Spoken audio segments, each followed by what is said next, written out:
یہ وہ لوگ ہیں کہ جب اللہ کا نام لیا جاتا ہے تو ان کے دل ڈر جاتے ہیں، اور جب ان پر مصیبت پڑتی ہے تو صبر کرتے ہیں، اور نماز آداب سے پڑھتے ہیں، اور جو مال ہم نے ان کو عطا فرمایا ہے اس میں سے نیک کاموں میں خرچ کرتے ہیں۔ اور ہم نے بہت سے جن اور انسان دوزخ کے لیے پیدا کیے ہیں، ان کے دل ہیں لیکن ان سے سمجھتے نہیں، اور ان کی آنکھیں ہیں مگر ان سے دیکھتے نہیں، اور ان کے کان ہیں پر ان سے سنتے نہیں۔ یہ لوگ بالکل چوپایوں کی طرح ہیں کہ تم پر رحم کیا جائے، اور اپنے پروردگار کو دل ہی دل میں عاجزی اور خوف سے اور پست آواز سے صبح و شام یاد کرتے رہو، اور دیکھنا غافل نہ ہونا۔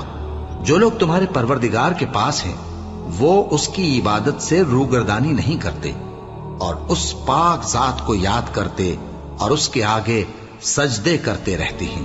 مومنو، اللہ سے ڈرو جیسا کہ اس سے ڈرنے کا حق ہے، اور مرنا تو مسلمان ہی مرنا، اور سب مل کر اللہ کی ہدایت کی رسی کو مضبوط پکڑے رہنا اور فرقے فرقے نہ ہو جانا، اور اپنے اوپر اللہ کی اس مہربانی کو یاد رکھنا جب تم ایک دوسرے کے دشمن تھے تو اس نے تمہارے دلوں میں الفت ڈال دی، اور تم اس کی مہربانی سے بھائی بھائی ہو گئے، اور تم آگ کے گڑھے کے کنارے تک پہنچ چکے تھے تو اس نے تم کو اس سے بچا لیا۔ اس طرح اللہ تم کو اپنی آیتیں کھول کھول کر سناتا ہے تاکہ تم راہ راست پر رہو۔ ایسے لوگ جن کو اللہ کے ذکر اور نماز پڑھنے اور زکوٰۃ دینے سے نہ سوداگری غافل کرتی ہے نہ خرید و فروخت، وہ اس دن سے جب دل خوف اور گھبراہٹ کے سبب الٹ جائیں گے اور آنکھیں اوپر چڑھ جائیں گی ڈرتے ہیں، تاکہ اللہ ان کو ان کے اعمال کا بہت اچھا بدلہ دے اور اپنے فضل سے زیادہ بھی عطا فرمائے۔ اور اللہ جس کو چاہتا ہے بے حساب رزق دیتا ہے۔ بھلا تم نے اس شخص کو دیکھا جس نے اپنی خواہش کو اپنا معبود بنا رکھا ہے اور باوجود جاننے بوجھنے کے گمراہ ہو رہا ہے؟ تو اللہ نے بھی اس کو گمراہ رہنے دیا، اور اس کے کانوں اور دل پر مہر لگا دی، اور اس کی آنکھوں پر پردہ ڈال دیا۔ اب اللہ کے سوا اس کو کون راہ پر لا سکتا ہے؟ تو کیا تم لوگ نصیحت نہیں حاصل کرتے؟ اور اگر ہر ایک نافرمان شخص کے پاس روئے زمین کی تمام چیزیں ہوں تو وہ عذاب سے بچنے کے بدلے میں سب دے ڈالے، اور جب وہ عذاب کو دیکھیں گے تو پچھتائیں گے اور ندامت کو چھپائیں گے، اور ان میں انصاف کے ساتھ فیصلہ کر دیا جائے گا اور ان پر ظلم نہیں ہوگا۔ اب جس کے اعمال کے وزن بھاری نکلیں گے وہ دل پسند عیش میں ہوگا، اور جس کے وزن ہلکے نکلیں گے اس کا ٹھکانہ ہاویہ ہے۔ اور تم کیا سمجھے کہ ہاویہ کیا چیز ہے؟ وہ دہکتی ہوئی آگ۔ اور مومنو، یہ نہ سمجھنا کہ یہ ظالم جو کام کر رہے ہیں اللہ ان سے بے خبر ہے، وہ ان کو اس دن تک مہلت دے رہا ہے جبکہ دہشت کے سبب آنکھیں پھٹی کی پھٹی رہ جائیں گی، اور لوگ سر اٹھائے ہوئے میدان قیامت کی طرف دوڑ رہے ہوں گے، ان کی نگاہیں خود اپنی طرف لوٹ نہ سکیں گی، اور ان کے دل مارے خوف کے ہوا ہو رہے ہوں گے۔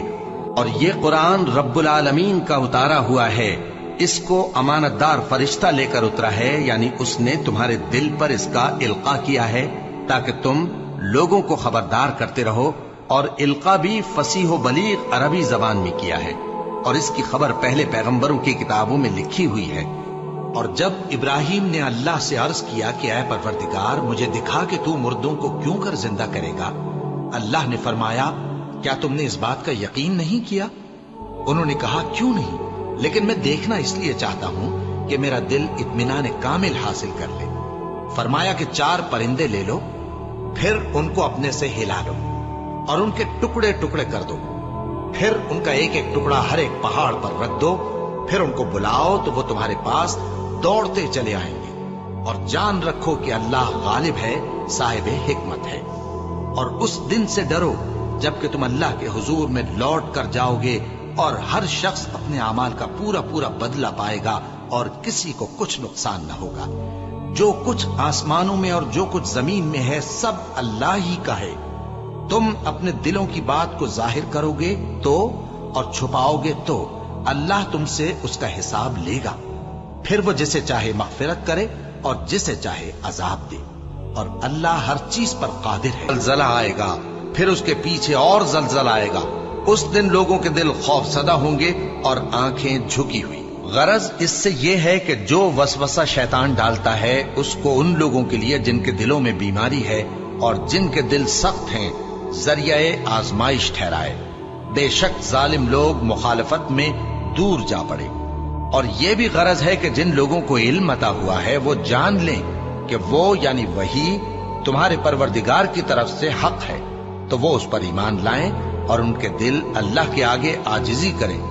اور جو لوگ ایمان لائے ہیں اللہ ان کو سیدھے رستے کی طرف ہدایت کرتا ہے۔ اور شاید تم کچھ چیز وہی میں سے جو تمہارے پاس آتی ہے چھوڑ دو، اور اس خیال سے تمہارا دل تنگ ہو کہ کافر یہ کہنے لگیں کہ اس پر کوئی خزانہ کیوں نہیں نازل ہوا، یا اس کے ساتھ کوئی فرشتہ کیوں نہیں آیا۔ اے نبی، تم تو صرف نصیحت کرنے والے ہو، اور اللہ ہر چیز کا نگہبان ہے۔ اور ہمارے فرشتے ابراہیم کے پاس بشارت لے کر آئے تو سلام کہا، انہوں نے بھی جواب میں سلام کہا۔ ابھی کچھ وقفہ نہیں ہوا تھا کہ ابراہیم ایک بھنا ہوا بچڑا لے آئے۔ پھر جب دیکھا کہ ان کے ہاتھ کھانے کی طرف نہیں بڑھتے، یعنی وہ کھانا نہیں کھاتے، تو ان کو اجنبی سمجھ کر دل میں خوف کیا۔ فرشتوں نے کہا کہ خوف نہ کیجیے، ہم قوم لوط کی طرف ان کے ہلاک کرنے کو بھیجے گئے ہیں۔ اور ابراہیم کی بیوی جو پاس کھڑی تھی ہنس پڑی، تو ہم نے اس کو اسحاق کی اور اسحاق کے بعد یعقوب کی خوشخبری دی۔ اس نے کہا، اے میرے بچہ ہوگا، میں تو بڑھیا ہوں اور یہ میرے میاں بھی بوڑھے ہیں، یہ تو بڑی عجیب بات ہے۔ انہوں نے کہا، کیا تم اللہ کی قدرت سے تعجب کرتی ہو؟ اے اہل بیت، تم پر اللہ کی رحمت اور اس کی برکتیں ہیں، وہ لائق تعریف ہے، بڑا ہے۔ پھر جب ابراہیم سے خوف جاتا رہا اور ان کو خوشخبری بھی مل گئی تو قوم لوط کے بارے میں لگے ہم سے بحث کرنے۔ بے شک ابراہیم بڑے تحمل والے، نرم دل اور رجوع کرنے والے تھے۔ اے ابراہیم، اس بات کو جانے دو، تمہارے پروردگار کا حکم آ پہنچا ہے، اور ان لوگوں پر عذاب آنے والا ہے جو کبھی نہیں ٹلنے کا۔ اور جب ہمارے فرشتے لوط کے پاس آئے تو وہ ان کے آنے سے غمناک اور تنگ دل ہوئے، اور کہنے لگے کہ آج کا دن بڑی مشکل کا دن ہے۔ اور لوط کی قوم کے لوگ ان کے پاس بے تحاشا دوڑتے ہوئے آئے، اور یہ لوگ پہلے ہی سے انتہائی بےہودہ حرکتیں کیا کرتے تھے۔ لوط نے کہا کہ اے بھائیو، یہ جو میری قوم کی لڑکیاں ہیں یہ تمہارے لیے جائز اور پاک ہیں، تو اللہ سے ڈرو اور میرے مہمانوں کے بارے میں مجھے بے آبرو نہ کرو۔ کیا تم میں کوئی بھی شائستہ آدمی نہیں؟ وہ بولے، تم کو معلوم ہے کہ تمہاری ان بیٹیوں کی ہمیں کچھ حاجت نہیں، اور جو ہماری غرض ہے اسے تم خوب جانتے ہو۔